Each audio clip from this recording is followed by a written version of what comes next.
अब जानिए आगे आगे होता है क्या।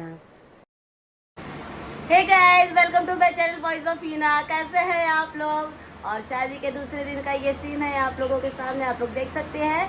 और शादी की मुझे बहुत खुशी है। अभी मैं आप लोगों को थोड़ी देर में बताती हूँ अपने पूरे शादी का विवरण कि कैसे क्या हुआ, क्यों हुआ, इसी समय क्यों हुआ और कैसा लग रहा है मुझे। थोड़ी थोड़ी देर में सब कुछ बताती रहूँगी मैं, आप लोग देखते रहिएगा आगे पूरा वीडियो। भाई मैं एक कलाकार हूँ और इतना आसान नहीं है मेरे लिए गुपचुप तरीके से शादी कर पाना, पर मगर मेरी कुछ मजबूरियाँ थी जिसकी वजह से मुझे ऐसा करना पड़ा। बहुत जिम्मेदारी थी। फाइनली दोस्तों, शादी के बंधन में बन चुकी हूँ मैं। और अब मैं चाहती ईश्वर से कामना करती हूँ कि भाई जो भी हो आगे सब कुछ बहुत अच्छा हो। यही कामना करती हूँ। दुनिया देश किसी ने देखा नहीं है। बाकी की जो रस्में हैं वो अब निभाई जा रही हैं। अब मैं जा रही हूँ तोरण सिरवाने के लिए।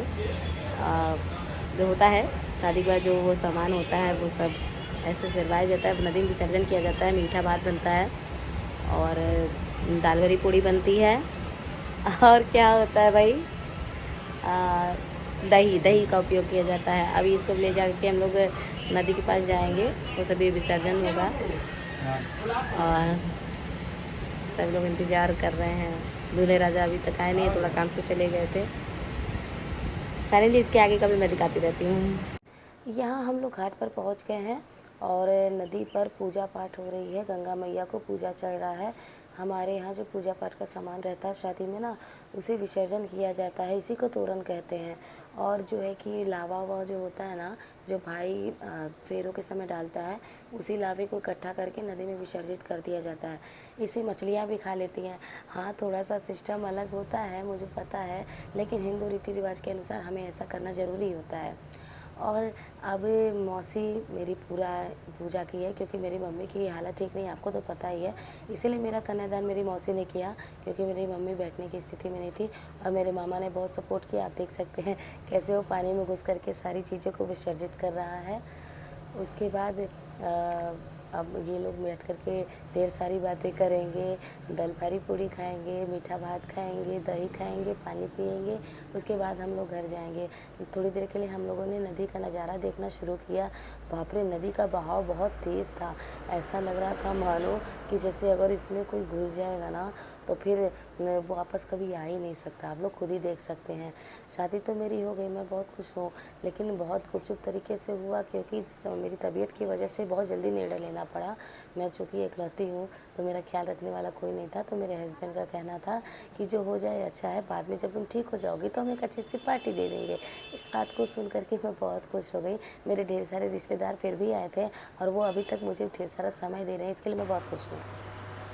फाइनली गाइस, ढेर सारे रस्मों को निभाने के बाद से अब मैं बैठ गई हूँ घर में फ्री होकर के। अभी बहुत सारे लोग यहाँ पर हैं, लेकिन सभी अपने काम में व्यस्त है। मौसी रुकी हुई है और शादी के सारे फंक्शन जो है कि बड़े जल्दीबाजी में हुए। मैं आप लोगों को बता दूँ कि शादी बड़ी जल्दीबाजी में हो गई, क्योंकि मेरा ध्यान रखने वाला कोई नहीं था। और आपको तो पता ही है कि समाज में अगर लड़का बिना शादी के बहुत ज़्यादा आता जाता है तो ज़्यादा डिस्टर्बेंस हो जाती है।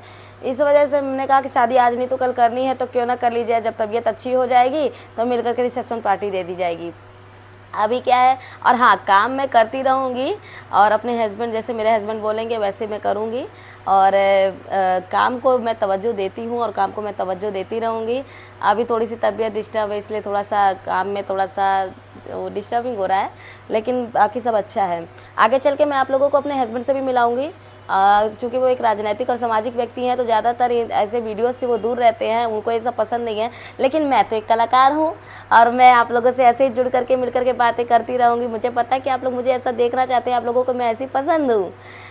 लेकिन क्या होता है ना कि जब शादी हो जाती है थोड़ी जिम्मेदारियाँ बढ़ जाती हैं, लेकिन मैं अपने काम को, करियर को बहुत तवज्जो देती हूँ। मुझे लगता है कि मेरा करियर तो सब कुछ है और मेरे करियर में मेरे हस्बैंड का बहुत सपोर्ट है। मेरे हस्बैंड इस मामले में बहुत अच्छे हैं कि आपको, उनको ये लगता है कि अगर तुम्हारे अंदर कोई हुनर है तो उसको सबके सामने लाओ। अगर मेरी वजह से कोई खुश होता है तो उनको भी अच्छा लगता है कि चलो इतना है कि मेरी वाइफ में कि ये अरे वो टैलेंटेड है, तो मेरे टैलेंट की कदर कर रहे हैं, मुझे सपोर्ट कर रहे हैं, इसके लिए थैंक यू। अभी मेरा गौना नहीं हुआ है, मतलब मेरे ससुराल में गौना माना जाता है, गौना को तवज्जो दिया जाता है। तो गौना मेरा 1.25 महीने के बाद ही हो सकता था, तो इसलिए अभी मैं अपने मायके में ही हूँ, लेकिन हस्बैंड यहीं से मुझे सपोर्ट करेंगे। और जो है कि इसके बाद जब 1.25 महीना पूरा हो जाएगा उसके बाद ही मेरा गौना होगा। तो अभी के लिए मैं यहीं पर हूँ। सब कुछ बहुत अच्छा है, अभी फ़िलहाल बहुत अच्छा है, ईश्वर करे बहुत अच्छा रहे। उसके बाद धीरे धीरे बाई स्टेप मैं बताती रहूँगी अब मैं क्या कर रही हूँ। और चूँकि मेरा ऑपरेशन हुआ था, तो अभी ऑपरेशन की वजह से मेरी तबीयत थोड़ी गड़बड़ है, तो मैं बहुत ज़्यादा स्ट्रगल नहीं कर सकती, सफ़र नहीं कर सकती हूँ। लेकिन मैं प्रोग्राम भी करूँगी तो बहुत ज़्यादा जितना उछल कूद के करती थी अभी उतना 15 दिन 1 महीने तक मैं इससे प्रोग्राम नहीं कर पाऊँगी।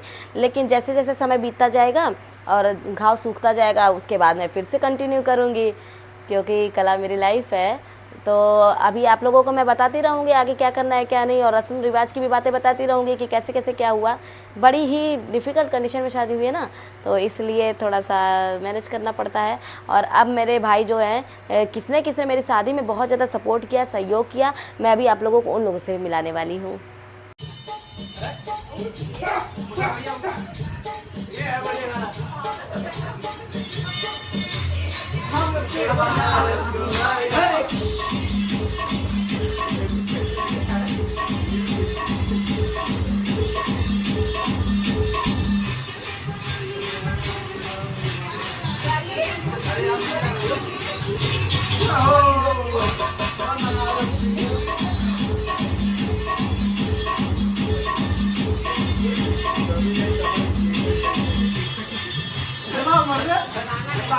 सो गाइज, ये मेरे शादी के एंजॉयमेंट की कुछ झलकियाँ थी। लगातार 3-4 दिन तक जो मजमा लगा रहा कि मुझे एहसास ही नहीं हुआ कि बिना लगन के मेरी शादी हो रही है। मैंने बहुत लोगों को इनवाइट नहीं किया, क्योंकि सब कुछ 2-3 दिन के अंदर, 4 दिन के अंदर हुआ, तो बहुत ज़्यादा लोगों को बुलाने का मौका नहीं मिल पाया।